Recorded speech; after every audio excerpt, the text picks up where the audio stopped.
Tonight we have some startling news, as police were sent to check on a house that a tree had fallen on during last night's storm. What awaited police was a grisly crime scene. Listeners be warned, this report is not for the faint of heart. A boy has gone missing after a breaking and entry into his home, with most of the house covered in a sludge that appears to be a mix of bile, blood, and lasagna. Welcome, lovelies. Welcome to SpookyButter, a show that not only feeds your fears, but feeds off of them as well. As this one is special to me, a tale from one all but deceased, a tale from a dead man. Today, we're going to go over the story of one unfortunate soul. One soul who must really hate Mondays.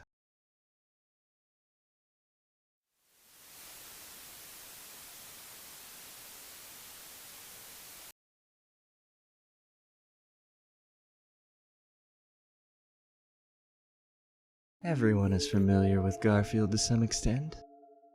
Whether it's through jokes on the internet, some of the media, such as shows, or certain racing games. Anyone can tell you he's as harmless as he is fat, but can anyone truly tell this to today's victim? Our story starts as many do, alone and in the dark. It was a normal night, a bit stormy out, but I always felt relaxed when it was raining. It was around 12 a.m. at the time, and I had started to wonder if maybe Garfield wasn't the thing for me. Other kids barely knew who he was, besides a fat orange cat. As I sat there, the Garfield show came on TV. I looked at it for a second before reaching for the remote, and turned down the TV until I could barely hear the show.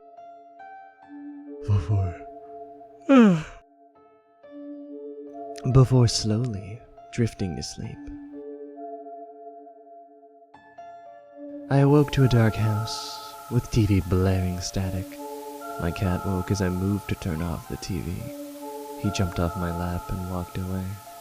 I turned off the TV for the first time, realizing the house was in complete darkness. I went to turn on a light, only to find the power was out. Of course, the power was out. What's next? Someone calls me and asks me what my favorite scary movie is?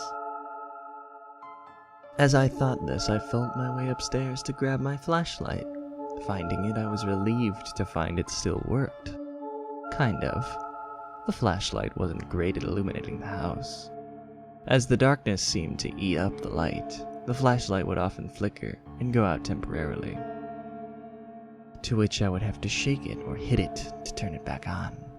As I returned downstairs, I heard my cat.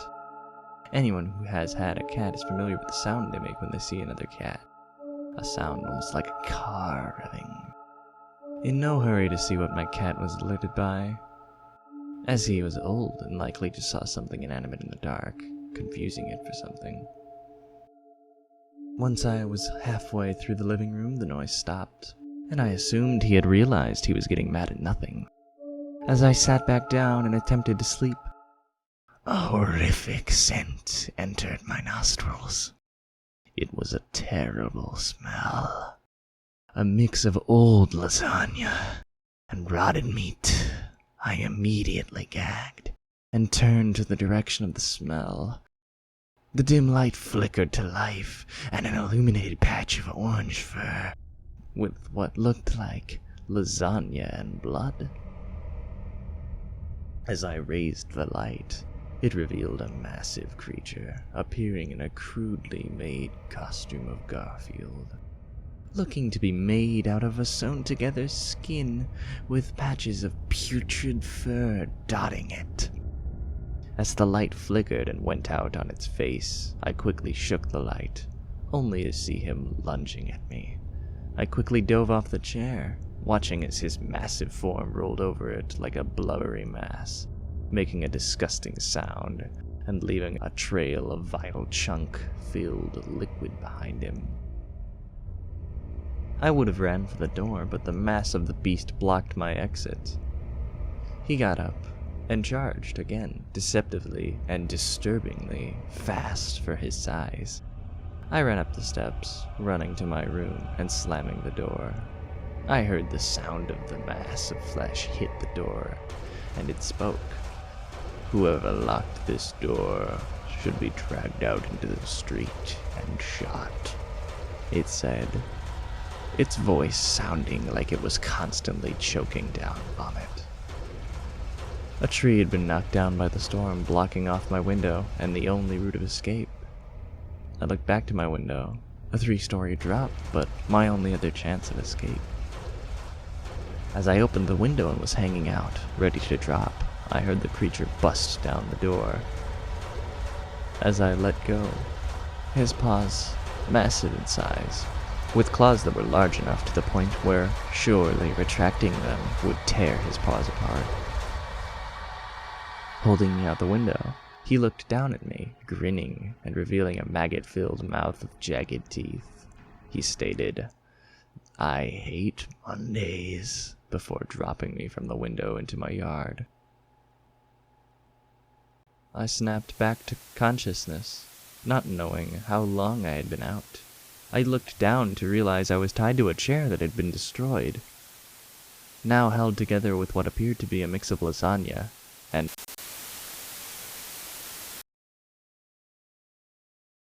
the creature was standing in front of me, and he looked down, holding the tail of my cat, the only part not being used to hold together the armchair.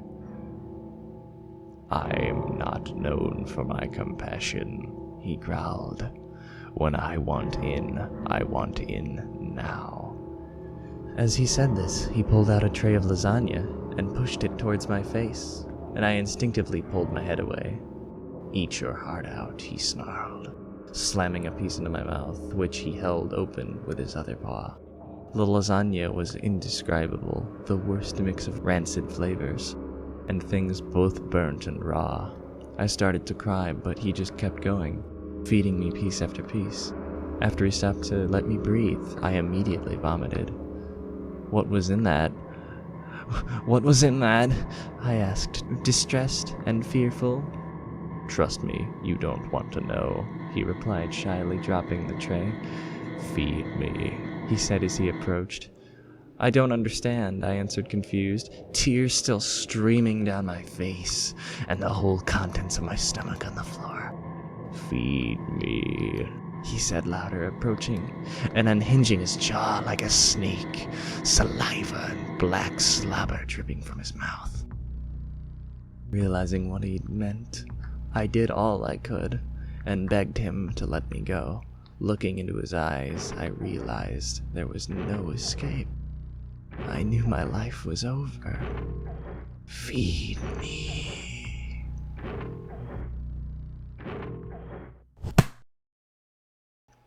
And this is where our story ends. A boy who truly entered the belly of the beast.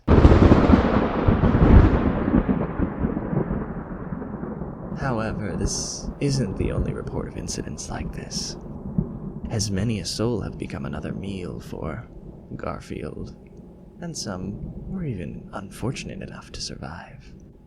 The creature referred to as Garfield is known as SCP-3166, a mass of writhing flesh held together by a crudely made Garfield suit. He is often known to look different, sometimes being an amorphous blob, sometimes having a body like that of a spider or scorpion, or sometimes walking on 2 legs. Much like a cat, the creature has claws. Claws that size could cut a man in half. Claws that size that could cut through a door. And an unnumberable amount of teeth, all crawling with maggots, feasting on clumps of food or flesh within the creature's teeth. The creature is a hunter and tracker without comparison, being able to track people across continents and hunt down even the most prepared. You can run, but with every day, it's as if a noose is being tied tighter around your neck. Whenever you sleep, whenever you stop to breathe, whenever you aren't running, he gets closer. And eventually, you will run no more, or likely even be alive. Some say he speaks little. Some say he speaks as a person would. But the truth is, he speaks mainly in lines from the comics. A terrible comedy, as he torments his victims. He enjoys watching his prey suffer, incapacitating whoever may be the unfortunate soul, and then force feeds them lasagna of his own creation, responding with, "Trust me, you don't want to know," whenever asked what is in it. But that's enough for tonight. Any more, and who knows? Maybe he will decide you look tasty enough to be his next victim. For all of those who fear being hunted, a predator you can only run from, your life being shortened against your will, or maybe the vile taste of lasagna likely being the last thing you'll ever eat. All I have to say is, sweet dreams.